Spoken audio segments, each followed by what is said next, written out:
So What? At he 11, yeah, he he did the rode the Baja passenger with seat you. with me. He did the last 80 miles of the Baja 500 with me in the passenger seat. So I still race down there, love my desert racing. That to me is the other thing I really am passionate about. I love off-road racing. It's such a wild adventure every time. Pre-running and the racing and the whole deal is so much fun, and that's what I grew up doing. But yeah, the NASCAR stuff. I mean, it was a great life. I had an amazing time. You know, I got to drive for Roger Penske, Richard Childress, Rusty Wallace. I got to I mean, some days I forget how great I had it. You know, my sons don't know all that because I had them a little later in life, and they'll be saying something and they'll see a picture and they'll go, "What was that, Daddy?" I'm like, "Oh yeah, I forgot I drove for them. That was you know," and you know we were somewhere one day and a guy came up who used to work for Kodak and was like, "Oh, dude, you were my favorite Kodak driver." I said, "I was there 1 year and I sucked." You know, and he's like, "No, you were the best. You were this and that." And my son's like, "Kodak?" And like, "Yeah, there's some boxes hidden somewhere, maybe that I can find just some old Kodak stuff." You know, I mean, driving for Napa, Kodak. You know, I can't. I was one of 5 Hour Energy's first drivers they ever sponsored in 2009. You know, before I it's remember just that. so many things. You really have to keep perspective and remember that I'm very, very lucky and very blessed, and I really appreciate what I've been able to do in life.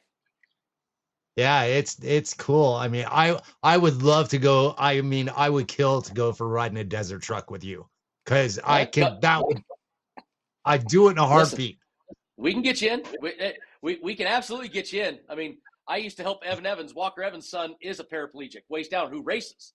And you know, I've been putting Evan in his race car for when nobody else was around. So I mean, we can get you in. Don't you worry. We'll get you buckled down, get you strapped down, and we'll let you go, man. We'll have some fun. I would love to do that, man. That would be amazing. It's always been a dream of mine actually It to is. go do it riding a You're not desert lying. truck.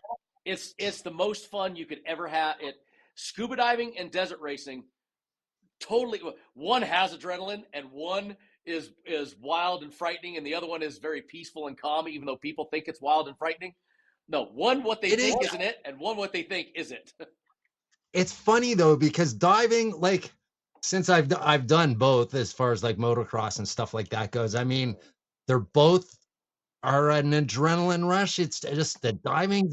It's still I get an adrenaline rush out of it, but it's a calm adrenaline rush, like you It's a said. Like calm. it's It's that peace. It's the most peaceful, extreme sport you can ever be a part of.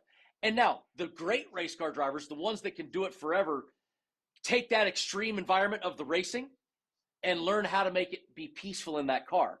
So it actually has a lot of the same deals where both of them, you know, when you mess up in either one, it's going to hurt. It's going to leave a mark. oh, You know, so you don't want to mess up either one. But if I got to choose one to mess up, I'll choose the race car because the mess up in diving probably going to be worse. So you know, oh it's yeah, yeah. I mean, I'm it's pretty just busted up and got lots of metal in me, but yeah, but you the got a medal worst. in you, and you're still here.